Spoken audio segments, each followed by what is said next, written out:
behalf of each of you, and we have lots of conversations in the office about how we can make things even better in Virginia, so you're lucky to have her in this role.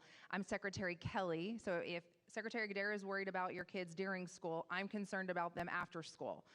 So you can think of it in that way and more of the mental health aspects.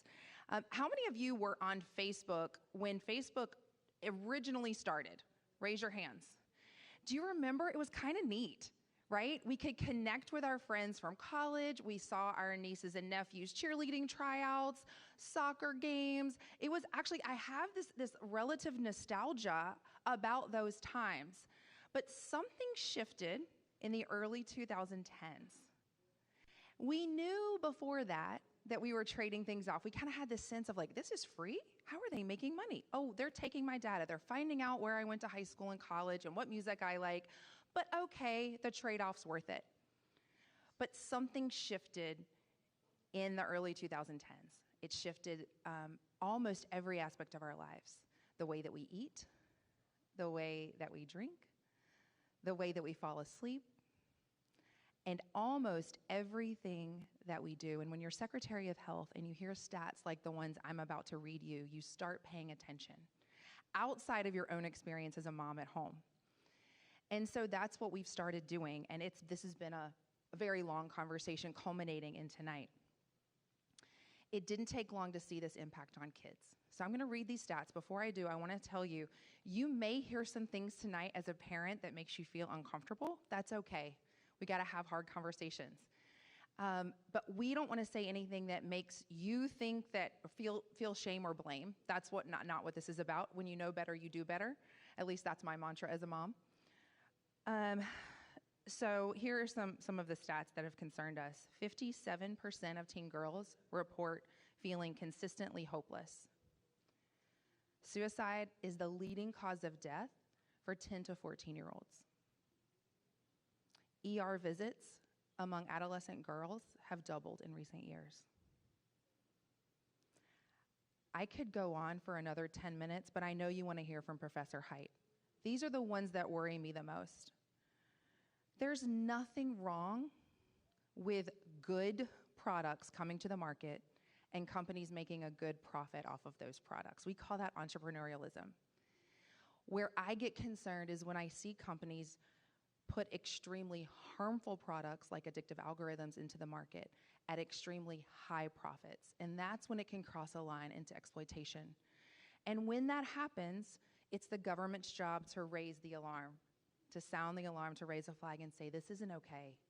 And that's part of why we're here tonight. That's why this conversation is so important. That's why Secretary Gadara and her team are working night and day to help kids learn during the day and protect them so they're not spending 33 hours of their week on social media watching other people live their lives instead of living out their purpose and potential. So, without further ado, we would like to welcome Dr. Jonathan Height and First Lady Suzanne Youngkin to the stage. Jonathan is an enormously sought-after speaker. We are so fortunate to have him in Virginia. You all know he wrote the book, The Anxious Generation, which is a bestseller, and Mrs. Youngkin there is no more tireless advocate in Virginia than Mrs. Youngkin when it comes to kids. We are soul sisters in this movement to find some common sense and bring it back to the Commonwealth and even across the country when it comes to cell phones and social media. And we look so forward to hearing what you have to say tonight. So, without further ado.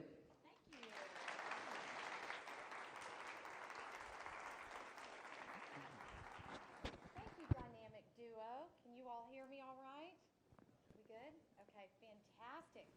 Thank you to this exciting Commonwealth conversation.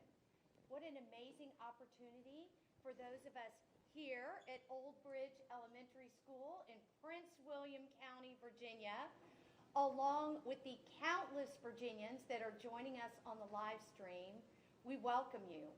I feel a little bit nervous because I'm on the stage with a superstar here. This is a gentleman who is really changing conversations around not only our Commonwealth, but our entire country. I think you're going to hear some things tonight that will be dramatically heart-stopping We hope we're going to seed in a lot of goodwill and a lot of goodness so that you can leave here feeling empowered and you can gain very important information on this book, this best-selling book, The Anxious Generation. We want to welcome you back to the Commonwealth of Virginia. Am I good? Okay. Got it. We would like to welcome you back. Oh, could you all not hear me? Oh my goodness, I'm not saying that all over again. Welcome to everyone at Old Bridge Elementary. Welcome to everyone on the live stream. We could not be more excited to be welcoming Professor Jonathan Haidt here back to the Commonwealth of Virginia. Welcome. Oh, well, thank you.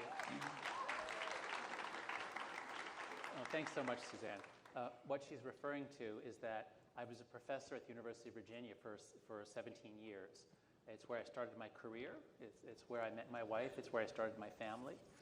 It's by far the most beautiful place I've ever lived. Just driving around central Virginia, any season of the year, the rolling farmlands, the Blue Ridge Mountains, Shenandoah Valley, I love this state. I'm also really glad to be back because Virginia is leading the country on how to do this. So the executive order, I just read the final guidance this morning.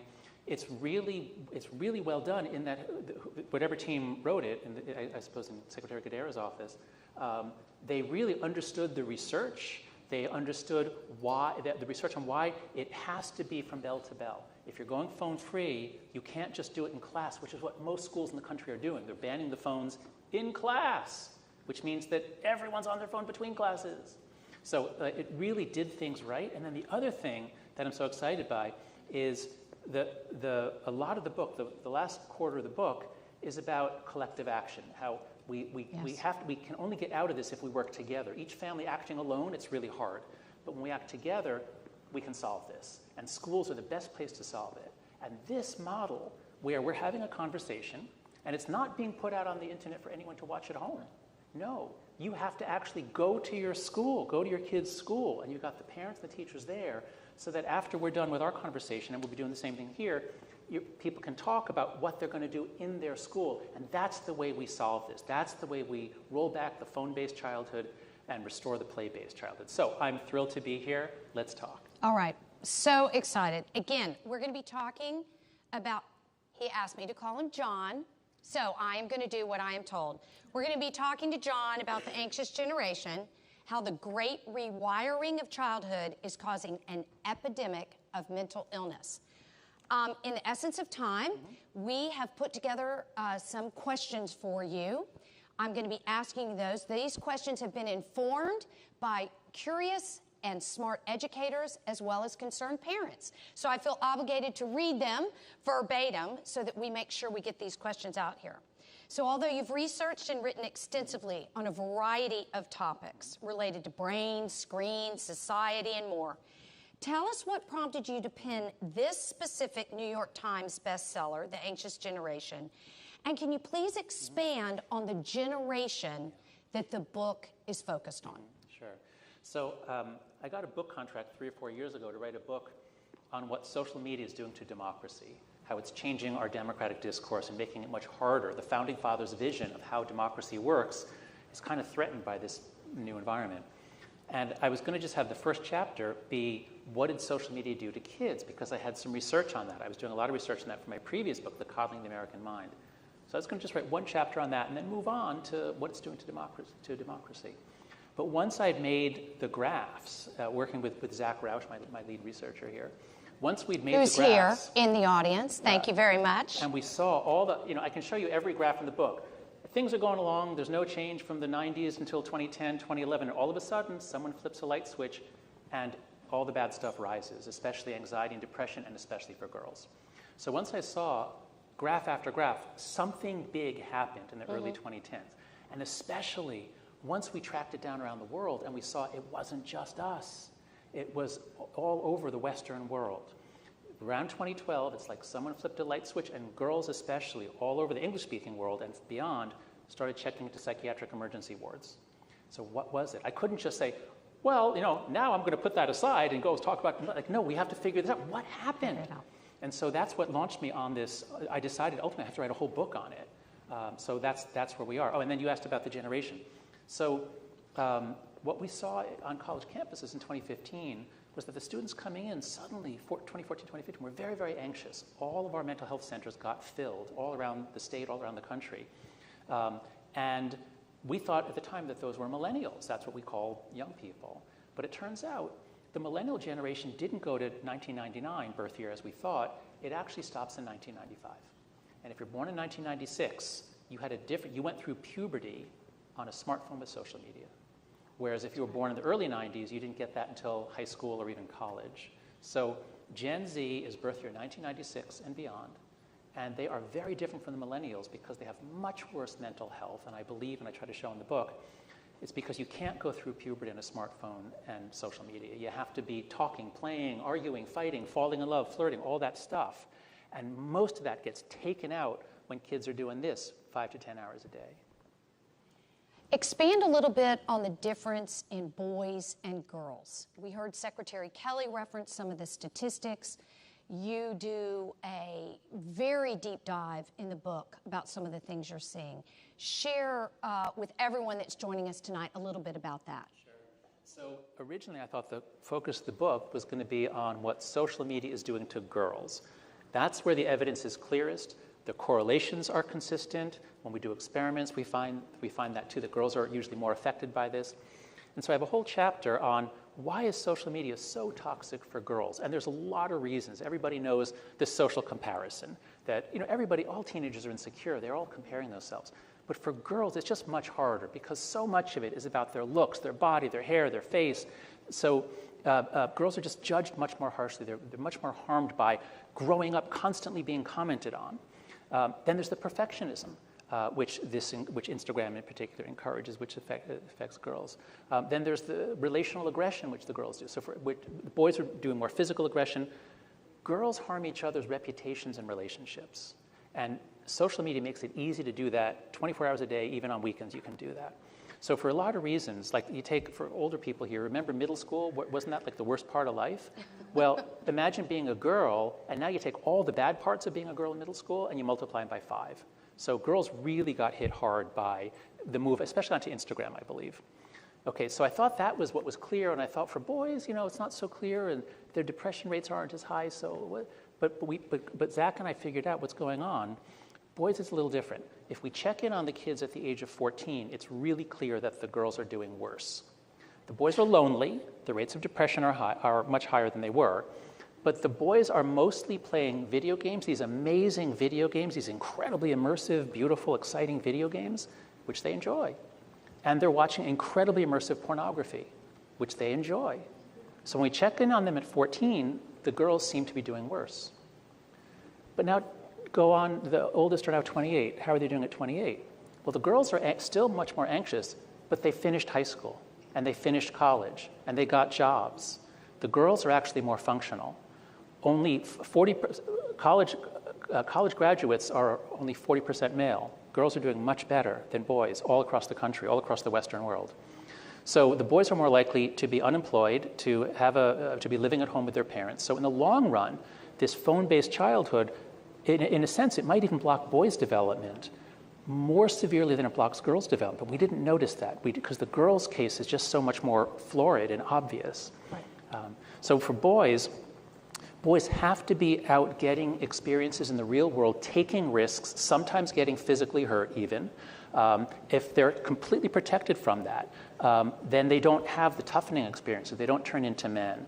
The most surprising graph in the whole book, a lot of people comment on this, is the decline in broken bones. Teenage boys used to get the most broken bones. They would, older people, who comes in with a cast on their arm? It's usually a boy who was, they were doing jump ramps on their bicycle and they broke their arm. Not anymore. Now, so in 2010, the numbers start dropping. By 2019, teenage boys are slightly less likely to go to the hospital than their fathers or grandfathers. They're taking fewer physical risks than 50 or 70-year-old men. So something has really changed for boys that is blocking their development. I want to pick at that the littlest bit, because I read the book, loved it. Two things that I think the audience might enjoy that play on that. One is you point to the addition of the phone. The camera. The camera. Yeah. And what that did to change a phone-based childhood for girls. And secondly, back to your point about the rambunctiousness of boys, you used the example of kittens. So maybe you could explain a little bit about what people should be thinking about with those two things. Okay, so what the book is really about, it's not just about phones and social media. It's really about the great rewiring of childhood. What is childhood? It's not just a period where your body grows and then you become an adult. Childhood for mammals is about play. All mammal babies play, and they take risks, and they run and jump, and they go explore, and they move away from their mother where they could get eaten. But you have to take risks to become a self-supervising, to become an independent adult. You have to take risks and try out independence. So that's the way it always was. But beginning in the 1990s, we Americans begin to freak out. We stop trusting our neighbors. We're afraid that if you let your kid go to the next aisle in the supermarket, they'll get kidnapped, we thought. That never, ever happened. Well, all right. There was one sort of case that was a little bit like that, and that was one case. And the whole country freaks out. We start locking our kids up, not giving them independence. So we take away the play-based childhood kind of gradually between 1990 and 2010. It's shrinking, the degree to which kids had independence outside. Okay, that's part one. But then this incredible series of technological changes happens in a very, very short time. The early internet was amazing. Millennials loved it. They came out very healthy. The iPhone was amazing. It was just a digital Swiss Army knife. It wasn't dangerous at all. But then in a short period of time, you get push notifications, the App Store, and now the phone is pinging you a lot. In 2010, you get the first front-facing camera. Before then, you use your camera to take a picture of someone else. After 2010, now the girls especially are taking constant selfies. Now you get, Instagram is invented then, and Facebook buys it in 2012, and that's why 2012 is the year that the girls move their social life onto Instagram. And I can't prove this, but I suspect that that's why we see such sharp curves for the girls. The boys are a little more slow, but the girls, it's like everything's fine, and then boom, 2012, 2013, it's off to the moon. You get high-speed internet. The point is, in 2010, teens had flip phones, and you couldn't spend 10 hours a day on a flip phone, like typing in the alphabet on the keypad. But by 2015, everyone's got a smartphone, high-speed internet, front-facing camera, Instagram, and now it's hard not to spend 5 or 10 hours a day because everyone else is on. And if you don't spend 5 or 10 hours a day, you're left out, and no one's going out to play anymore. Thank you so much. All right, the way I've structured the balance of the rest of the questions is with the good news. Okay, yes. Because you offer a lot of encouragement in this book. And so I don't want us to come away despondent. And what you do at the very end of the book is you talk about bringing childhood back to earth. And specifically, you lay out 4 very practical things that any family or community could consider as options to turn the ship around from where we're sailing. Here are the 4, and then I'm going to ask you specific questions for them. No smartphones before high school. No social media before 16. Phone-free schools, and more unsupervised play. So here's what I want to ask you specifically. Let's start with the first one, no smartphones. Let's start with your description, what you mean by a smartphone. And more specifically, what does that have to do with a phone-based childhood? So the key change, what really takes children out of the world that we know, the three-dimensional world with rocks and trees and nature in it, is not the internet itself. The millennials had the internet in the 90s, and they came out fine. It's having the internet in your pocket so that you can use it all the time, even when you're on the school bus, even between classes, even at lunch in school, even when you're going to bed at night. All the time you can be online. And now 50% of American teenagers say that they are online almost constantly, almost constantly. So even when you think they're talking to you, They're actually thinking about the drama on their phone, and as soon as they can, they're going to check it again. So from the moment they open their eyes, and my NYU students tell me this, I teach an undergraduate class, what's the first thing you do when you open your eyes? For almost all of them, they reach for the phone, they start with the messages. What's the last thing you do when you're going to sleep? For almost all of them, it's this, and then they close their eyes. And what do they do in between? Mostly this. So, so that's the phone-based childhood. Now, that's what I mean by growing up like not on Earth. So the key is having the internet with you. Many of us grew up with television. It was said we watched too much television. But first of all, there was a common rule. Your parents do not let you have a TV in your bedroom. That's insane. You would never want a kid to have a TV in their bedroom. But all of a sudden, kids have not just a TV in their bedroom, they've got a portal by which strange men can talk to them at night. And they've got video games. They've got everything while they're trying to go to bed. Oh, and can you imagine, older people, if you could have brought your television into class and watched TV during class? That'd be completely insane. But that's what they do. That's what kids, if you have a smartphone, you've got everything right there in your pocket. And it's always going to be more interesting than the teacher. So that's really the transition point. When teenagers had flip phones, they still had a recognizably human childhood. But by 2015, they don't. Okay, so smartphone is specifically where you have access to the internet. That's right. All right. You explained 4 foundational harms of phone-based childhood. They include social deprivation, sleep deprivation, attention fragmentation, and addiction. Can you tell us briefly a little bit about these? Yeah. So if it was just watching TV for 5 or 10 hours a day, you'd say, well, that's bad for a variety of reasons. It pushes out exercise. It pushes out lots of stuff. And so what does, if they're spending 5 hours a day on social media is the latest stat, about 8 to 10 hours a day on their phones and other screens is the latest stat. What gives? Where do they get the time? And the answer is time with friends plummets. If you remember older people, you remember what it was like to be hanging out with your friends and playing, or on your own or having an adventure. Imagine taking 80% of that out of your childhood because everyone's on their phones. So social deprivation is you don't spend much time with other humans. You don't spend as much time with your parents. Sleep deprivation is obviously what it sounds like, especially if you let your kids have any sort of internet device in their bedrooms. They're going to be these things have such a grip that they're going to be in front of their face in the bedroom. Attention fragmentation. This is especially about TikTok, but it's all of them, really. Young people, we're seeing this all over. College professors were seeing this. It's just harder. Our students have a lot more trouble focusing, doing their homework. There are so many distractions, and they didn't, in your teen years, you develop what's called executive function, where your brain learns to make a plan and then do what's necessary to achieve the plan and stick with it. But a lot of our students are getting 300, 400, 500 notifications a day. They're getting pinged. They're getting interrupted every few minutes. They don't know what it is to focus for 10, 15 minutes. And this is happening even in classes, because if you have it in your pocket, you're going to check. My kids go to New York City public schools. You just put it in a book. You put it in your desk. Other teachers have told me, boy, kids sure go to the bathroom a lot more nowadays than they used to. So attention fragmentation, and then the last is addiction. And this isn't just about social media. This is all of these apps are competing with each other to keep your kids' attention. And what that means is you want to get them to do a behavior and then get a reward on a variable ratio schedule. That's the way you addict someone. That's the way you get rapid levels of behavior, whether you're training a rat or a dog or a child. And so you don't want your kid exposed to a company that's going to do stimulus, response, reward, reward, reward, quick dopamine hit, brain rewires because there's too much dopamine.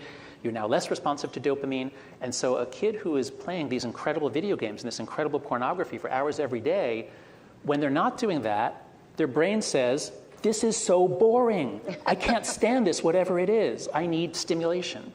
So those are the 4 major harms that affect everyone. But then there's like dozens of other gender-specific harms.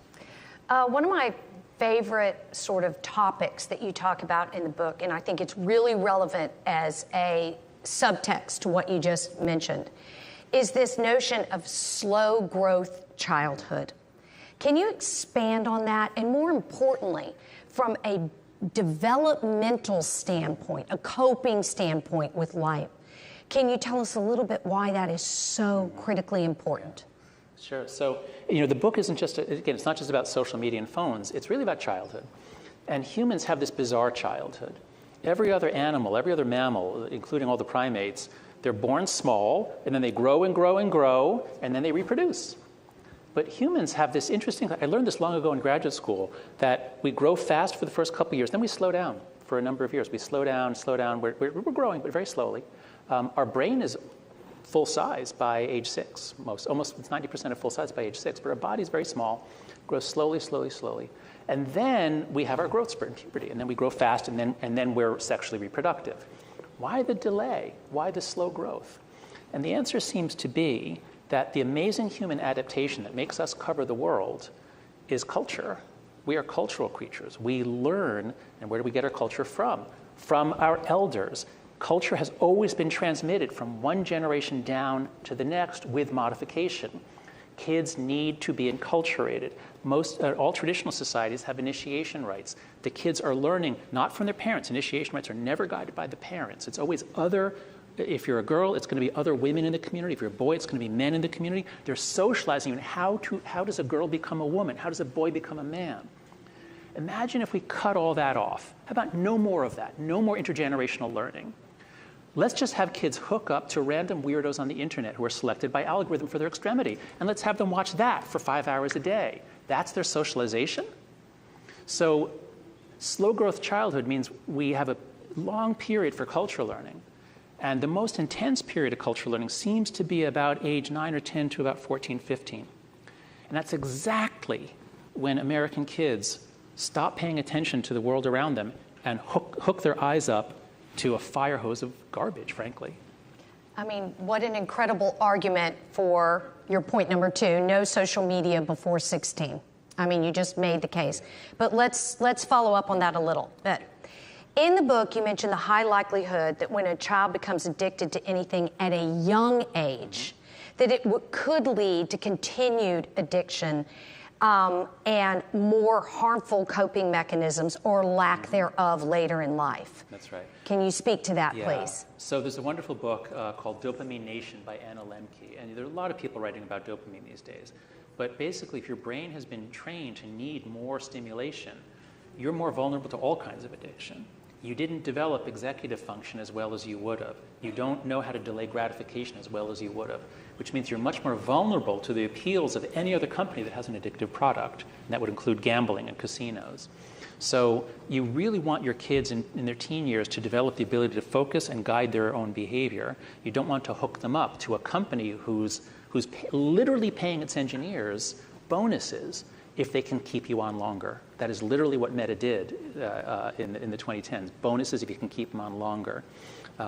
Addiction is a huge problem, especially for boys. Boys are getting just easily addicted to all sorts of things: gambling, sports betting, porn, vaping. So we really have to look out for our kids' brains and give them slow dopamine is the thing. You strive for something, you work hard for it, and then you get it, and boy, does that feel good. That's slow dopamine. That teaches you that if you work hard, you get the reward. What technology does is it makes everything easy. And for us adults, that's usually good. Like, I want my life to be easy. I want to accomplish my goals quickly and easily. But I would ask, think about your children. Think about it. You have a 6 or 7-year-old child. How easy do you want to make that kid's life?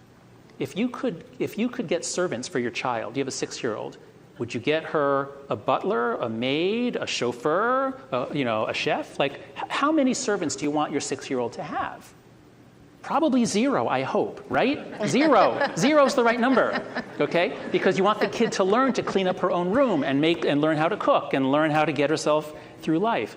But technology makes everything easy, and we should not do that for children. Well, that is certainly something that we all need to ponder, and that's why we're having these most important conversations. Let's shift to something where Virginia is in the very bullseye. Yes. And is leading the way. Mm-hmm. Let's talk about phone-free schools. As you're well aware, you heard Secretary Gadara talk about what has happened here in the Commonwealth, and by January of 2025, we will see bell-to-bell, phone-free schools Hallelujah. across the Commonwealth of Virginia. I know you are a proponent. Do you feel like our country is at a turning point on this issue? I know it is because we're halfway through it. It's happening at lightning speed. I've been involved in a variety of social change efforts where you have to persuade people and have a grassroots movement, and it's hard to get people's attention, and they don't want to stop to talk. And, it's hard to change people's minds. But on this issue, what's happened is that everyone who is a parent has seen what's happening. This is not a moral panic spread by the media. Everyone sees it, if not in their own children, in their friends' children, in their sisters' children. And everyone was uncomfortable. And we just didn't quite have we didn't know exactly what to do. We didn't have a coordination device. And so what I did in the book was I said, how about if I just offer 4 clear norms that we can sort of come together around. And so phone-free schools is the most powerful and easy one to do. And it's incredible to me how fast it's happened. I never expected it to be like this. In the space of, there was 1 week where the Surgeon General came out with saying that there should be warning labels on social media, and Los Angeles schools announced the next day that they were going phone-free. This was back in June. And the governor of California said he was going to try to do it for the state, and the superintendent of schools in New York said he was going to try to do it. And this is right after. So those are blue states. But around the same time, I just spoken to the governor of Arkansas, Sarah Huckabee Sanders. She's been great on this. So red states, blue states. Parents are ready to go. Teachers despise the phones. Teachers are quitting in droves because for years they can't get through to the students. So phone-free schools is really a no-brainer. Just as we wouldn't allow kids to bring in their television set and VCR and trumpet and painting kits into class and sit there with their, it's just insane that they can do that with a phone. And so I really applaud, again, I just applaud Virginia for doing it. You did it pretty quickly, but thoughtfully. Like that, the guidance is it's really complete. And I would encourage, everyone, especially if you're a school administrator, the website, they should Google what, VDOE phone free, was that it? Cell phone free? If you just Google VDOE, Virginia Department of Education, phone free, they've got a great website with all kinds of resources, because of course there are lots of implementation questions, and schools need to learn from the schools that have gone ahead of them, because there are some challenges to implement it. But what I can tell you is this: I have never heard of a school that went phone free and regretted it. I've put out calls on Twitter. Can anyone find a school anywhere that got the phones out and said, wow, that was a mistake? Whereas conversely, whenever there's a story about a school that went phone-free, I know exactly what it's going to say. It's always going to quote someone saying, we hear laughter in the hallways, and we haven't heard that in 10 years. Because when the phones are allowed in school, and especially what a lot of schools do is, we ban phone use during class. You have to put your phone in a phone caddy in the front of the room. So all the kids come in, they put their phone in a phone caddy, and then they sit and pay attention to the teacher. Are you kidding me? They're thinking about what's happening on the phone. They're addicted to it, and as soon as you're 5 minutes from there, they're thinking, like Pavlov's dog. I mean, you're ready to go. You got to get the phone, and then you run, you get the phone, and you only have 5 minutes between classes, so you got to scroll. So the only way to do this is bell to bell. Anyway, what I was saying is, nobody ever regrets it. Everybody has the same result, which is the kids are laughing. They're having fun. School becomes more fun. I just heard today someone was telling me the story of a school in which a teacher said, for the first time in 10 years, I had to tell the class to quiet down before class started. So do it. It's amazing. Well, you have to do it. You're ordered to do it, but do it, and it's going to work. Well, I have no doubt that your research and your thoughts are making a difference in this space. My next question was for you to point out the difference between bell to bell versus just banning cell phones during class. You pretty much talked about that, but I have heard you speak into the lunch hour and the recess hour. And tell us a little bit about that for the teachers and the administrators that are watching. So beginning in the 80s, we cut way back on recess and free time. We thought, we've got to give them more math and science and English, drill. So we kept squeezing down recess. And some schools don't even have recess. It's just, 30 minutes for lunch and recess. So the kids are desperate for play. They need play. They were already play deprived coming into this. Now, what happens when they start bringing their smartphone to class? What you see on the playground is you see a lot of kids are sitting, either they're alone on their phone or they're sitting in groups looking at the phone, but they're not running around. They're not nearly as social. They were play deprived. They had a small block which they could have played, but the phone takes that time. So school becomes a play-free zone, which is so sad. So it's vital that it be bell to bell. You must not, if the students say, oh, but can't we have it at lunch? Like, no. The point of lunch is to actually eat your food, not just, wolf it down and get, get back on your phone. The point of lunch is the social skills. And this is something that employers comment on all the time. I teach in a business school, and I always ask, how are your Gen Z employees doing? And the employers have so many problems. One of them, they say, is they have such poor social skills. They don't look you in the eye, especially the boys. So the lunchtime without phones is so good for the kids. Lunchtime with phones is bad for the kids. Well, this bell-to-bell phone-free school, I've been giving my husband a hard time, and I've been saying, well, every single parent and every single teacher and every single principal in the entire Commonwealth of Virginia is throwing you under the bus. They're saying, it's not my rule, it's the governor's rule. Yep. Which is so great, he's not probably well liked by many of the teens in the Commonwealth now. But give it a month. That's the thing. But he's the students fine with think that. It's going to be bad. But what the students discover within a couple of weeks is, wow, I can actually talk with other kids. Because kids are so lonely these days. This is one of the most striking things. Levels of loneliness shot up in 2012. Again, there was no change until 2012. And then here's where the boys actually go up a little bit more. They're so lonely because when you're connected to 200 people, you have no time for anyone. And that's what happened to our kids. So phone-free from bell to bell, they can actually connect. Wonderful. Let's segue to a slightly trickier topic. And it was something that Secretary Gadara mentioned earlier. And there are some really uncomfortable real-world happenings in and around schools these days. Yeah.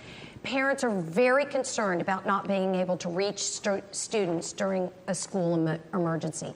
And despite Virginia's best-in-class protocols and amazing communication tools, enhanced presence of resource officers, how should we think about this issue? Yeah. Now, I'm glad you asked that, because this is the most common objection. And I completely understand it. As I said, my kids go to New York City public schools, and if there was a shooting incident or something like that, I would want to know that they're okay. I would want to talk to them. I'd want to hear them. But we have to do what is best for the kids, not what's best for our feelings in the moment. And the school security experts all say the same thing. When there's an emergency, the last thing you want is every kid pulling out their phone and saying, bye, Mom, I love you.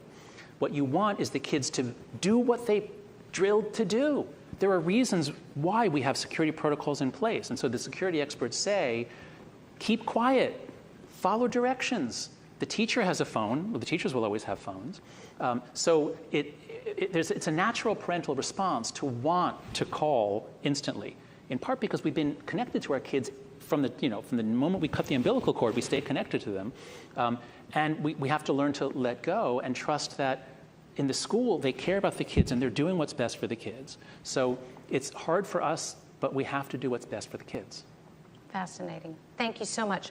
Okay, we're going to move to the last one now, believe it or not. And this really falls into that category of unsupervised play, which I would argue is not specific to youth. We as adults need to do more of it too. But you spend a disproportionate amount of this book really talking about free play. Yeah. And you use the word discovery a lot. I loved that word, discovery. At one point, you compare fragile children to fragile trees. I loved that. Yeah. That was very helpful for me to visualize. Can you tell us that story? Sure. Because I'd love other people to share in that. And can you challenge us?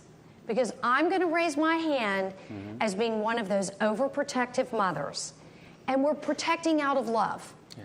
But tell us how we can maybe be a little less protective of our kids. Sure. So the key concept here is a word called anti-fragility or anti-fragile. Some things are fragile.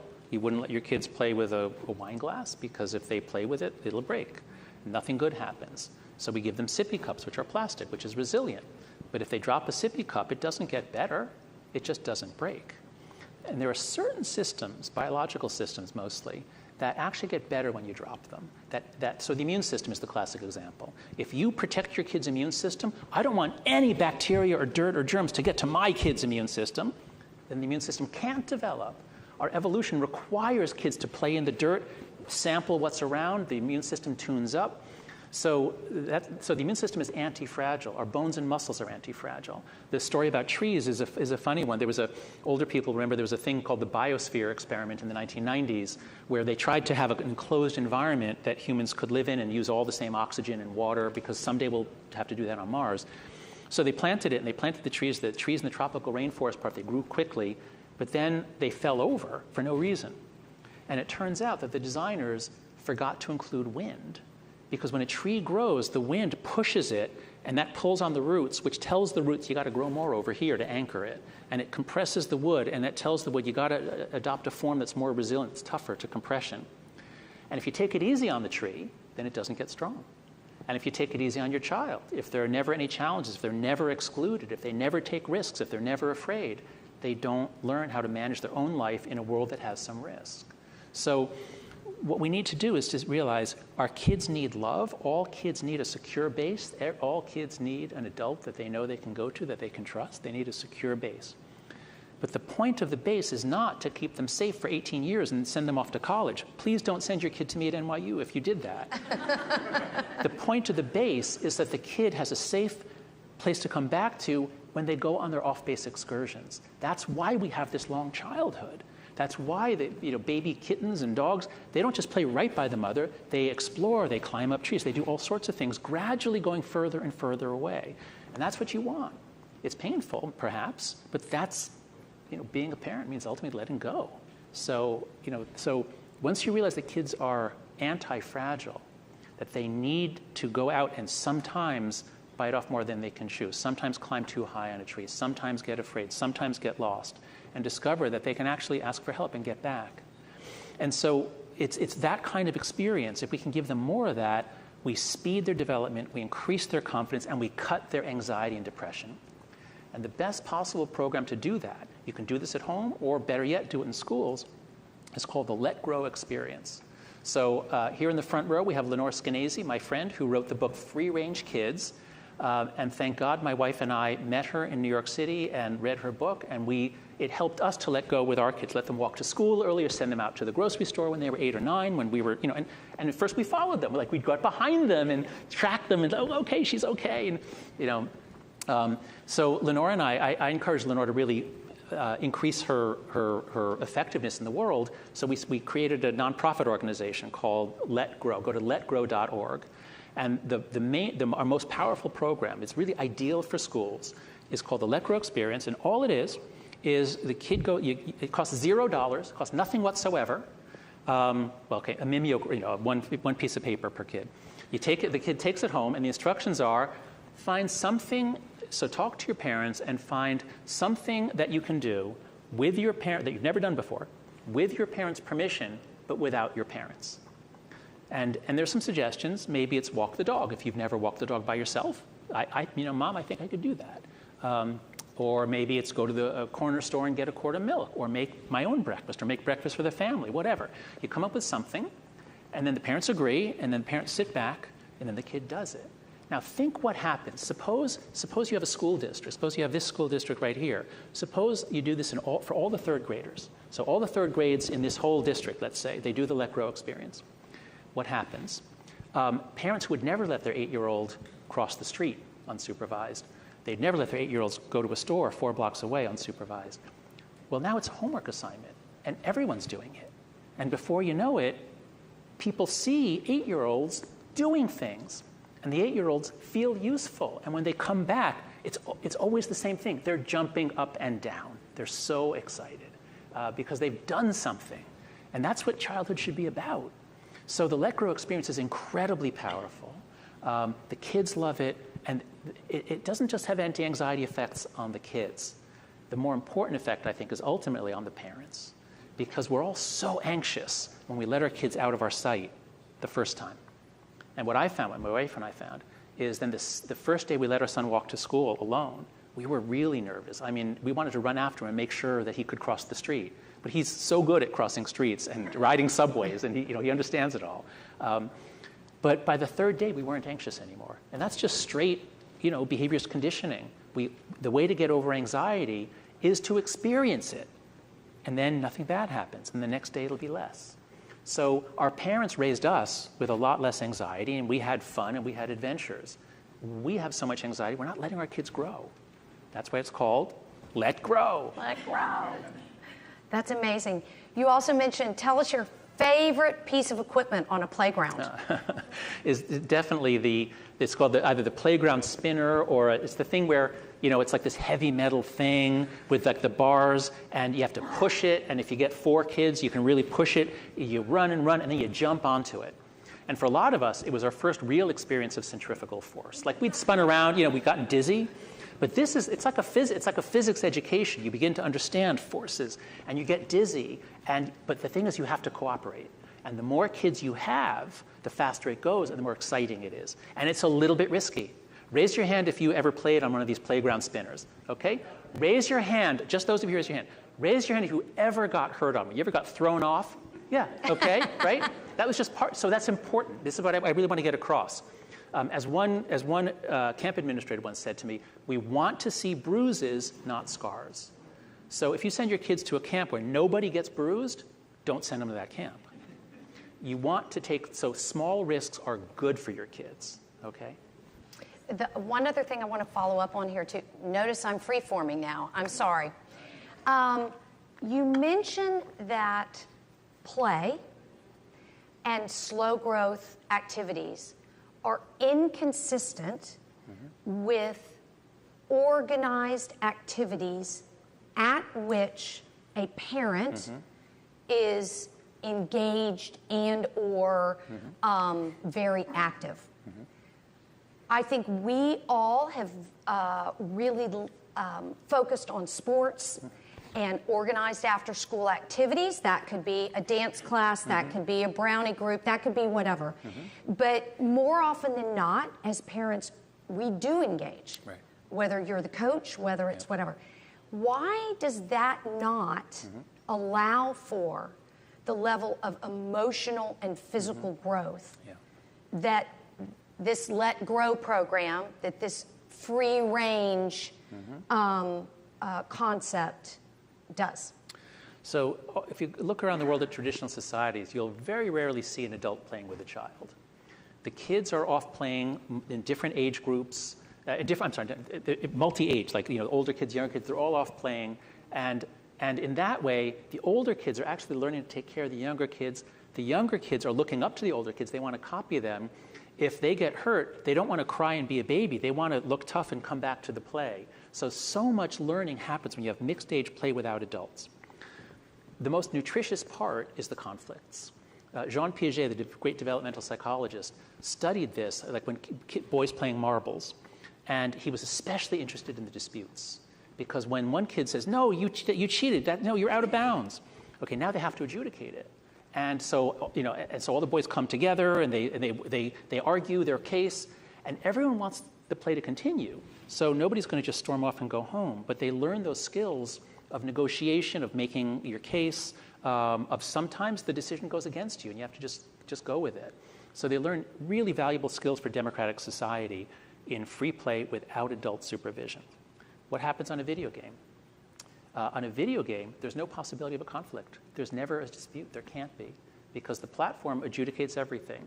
So the boys get a lot of excitement in play, but they don't get the nutritious skills. So a video game is really like junk food. It's got some calories, it's fun, but it doesn't do that sort of moral development. What happens when you're doing team sports with a bunch of coaches and adults screaming orders and taking care of all the dispute resolution? It's a lot better than sitting at home playing video games. At least it's teamwork on a field. So I'm not saying team sports is bad in any way. Team sports is very good. But it's just not nearly as nutritious or not nearly as good developmentally as you know, instead of being on a soccer team with coaches, if your kids have a regular Saturday pickup soccer game in the neighborhood, that's the best possible. It's much better than team sports with a coach. And if they are on team sports with a coach, at least to the degree that the coaches can step back and let the kids handle more things, that would be better. Very inconsistent with the way things are done right now. Yeah. Just saying. Okay, you talk about overprotection. We're coming to a close here. You talk about overprotection in the real world, what we're just talking about, and underprotection in the digital world. What are we supposed to do about that as parents who may or may not be adept at navigating the digital world like our children are? Yeah, so, as I said, in the 90s, we got really scared of the real world. We thought there would be kidnappers and criminals. Now, of course, the crime rate was actually plummeting in the 90s. The crime rate now is down to where it was in the early 1960s. So the world's gotten safer and safer. We didn't feel that. So we pulled our kids in. We don't let them go outside. But at the same time, in the 90s, the internet's coming in. And at first, the internet was amazing. And the millennials grew up on it, and they had fun with it, and they started companies, and they had inventions. They learned to program. So the early internet was actually pretty good. And we thought, well, this is just what childhood is. They're not out there playing, but they're playing in cyberspace. Like, wow, isn't that exciting? And at first, it wasn't terribly toxic. And so all the way through even 2012, when you get the Arab Spring, we're all thinking like, oh, the internet and social media it's going to tear down dictatorships. It's the best thing for democracy. Our kids are growing up on this. It's going to be amazing, we thought. And it wasn't. As we went through, between 2010 and 2015, a lot changes. It gets much more toxic. Facebook develops its business model. One of you was saying, I just was in the wind, one of you was talking about early Facebook. You just see photos. Like, there was no news feed. But Facebook develops a business model using algorithms to feed you content that it's selected to keep you on. That's when it gets really toxic and bad for kids. And that's when mental health plummets. So we need to, as we've been just talking about, we must stop overprotecting our kids in the real world. They have to grow up. They can't grow up on base. They have to grow up off base. We have to let them out. And at the same time, we have to protect them more in the online world. Now, once you give your kid a phone or access to the internet all the time, you're going to enter the phase that almost all parents are in, which is that family life is an eternal struggle over screen time, and your kids are better at it than you. So there's very few people who are really doing this well. It's really hard. People in Silicon Valley, either they have problems too, or they just ban it. In Silicon Valley, a lot of them don't let their kids use this stuff, and they send their kids to Waldorf schools that have no technology at all because paper and pencil is best. So the people who make the stuff know how bad it is for kids. We should probably pay some attention to that. Anyway, my point is, if you're going to try to regulate what they're doing online, good luck. That's really hard. That's why I just say over and over again, just delay it. Just delay. Let's have a norm that we just don't give our kids a smartphone before high school. You can give them a flip phone, especially in middle school, and do not let them on social media until 16. So again, that's the point of the 4 norms. It's hard if you're the only parent who follows these norms, then your kid is isolated. My daughter really wants Snapchat. She's the only one who doesn't have it. She's in 10th grade now. And I've said no. But what we hear over and over again is, I meet so many young people who say, my parents didn't let me have a phone, and I resented it at the time, but man, am I glad they did. You'll never find a person in their 20s who say, man, I wish my parents had let me have a smartphone and social media younger. You don't find that. You find a lot, and surveys show this, a lot who say, I wish they didn't give it to me so young. So 2 more questions, and then we're going to go into conversation. Gen Z, let's face it now, has come along. A lot of the parents here actually have children that are a little bit younger. And this is purely selfish because Glenn and I are parents to 4 Gen Zers. Talk to families here and those online about what we should do now to support Gen Z in their journey, recognizing that they're really hurting. That's right. So So a great thing about Gen Z is that they're not in denial at all. They're not defensive about this. They know about the problems. They see that social media is causing their problems. They know that that their generation has mental health problems. And so they really want mentorship. They want challenges. And even if they don't know that they want that, if you put it to them that way, so if you're supervising, this is what I tell people in the corporate world, because everyone's having difficulty bringing their Gen Z employees on, and I say, have them read about anti-fragility. If you go to thecoddling.com, chapter 1 of that book was what I just told you about anti-fragility.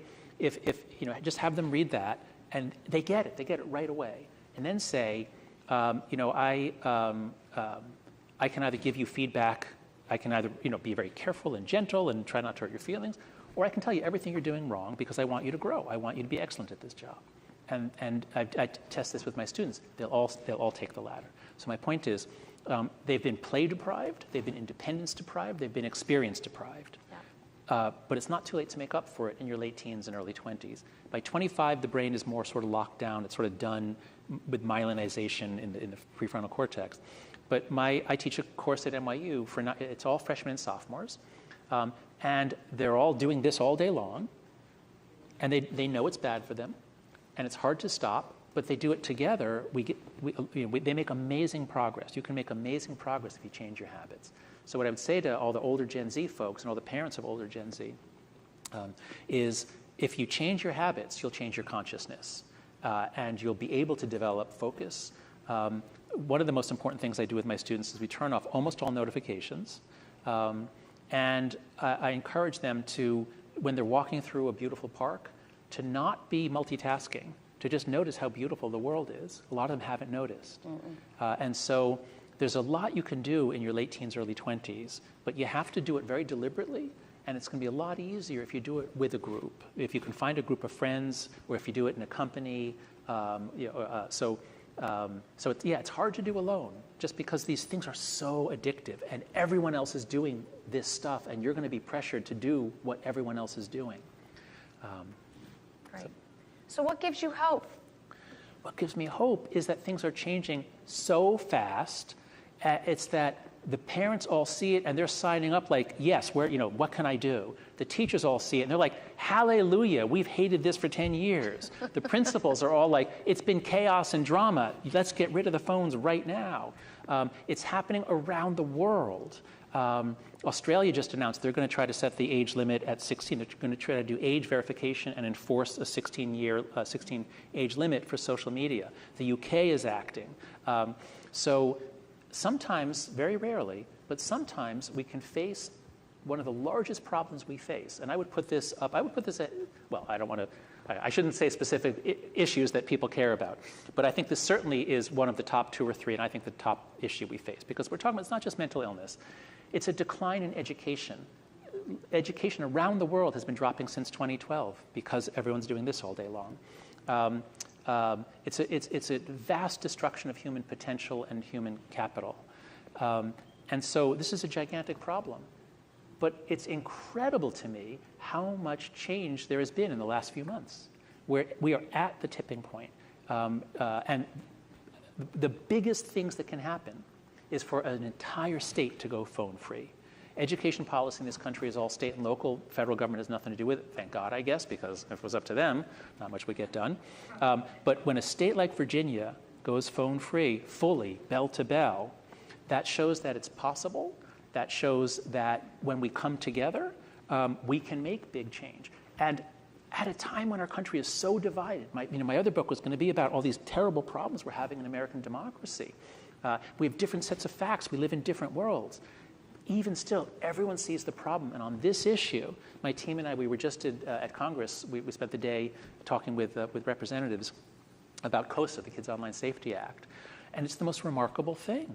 Everybody, because almost all the politicians are parents, everybody has seen it. And this is one of the few issues that left and right, red and blue, we're all united on. So if we can't do this, then we can't do anything. And so when I see states like Virginia acting, I think maybe we can do this. Maybe we can do something. I think we are doing this. So We are. there you go. I cannot thank you enough for your time. More than anything, I want to thank you for seeking culture change. It's based on data. We love data here. You know, I don't think anything is random, and we're sitting in Old Bridge Elementary, right? So I looked up the definition of bridge today, and a bridge is a structure that carries a road or a path over an obstacle. And so tonight, I think potentially we are creating a new bridge that will help us recapture childhood in the Commonwealth of Virginia and the United States of America. We are so deeply grateful to you and your team.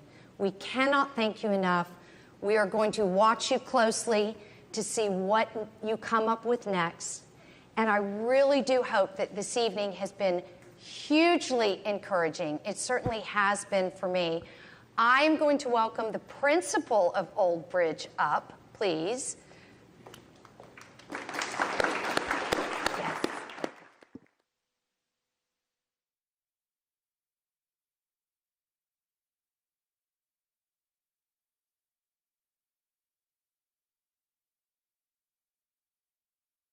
Together, we can build a brighter future for Chesapeake Public Schools.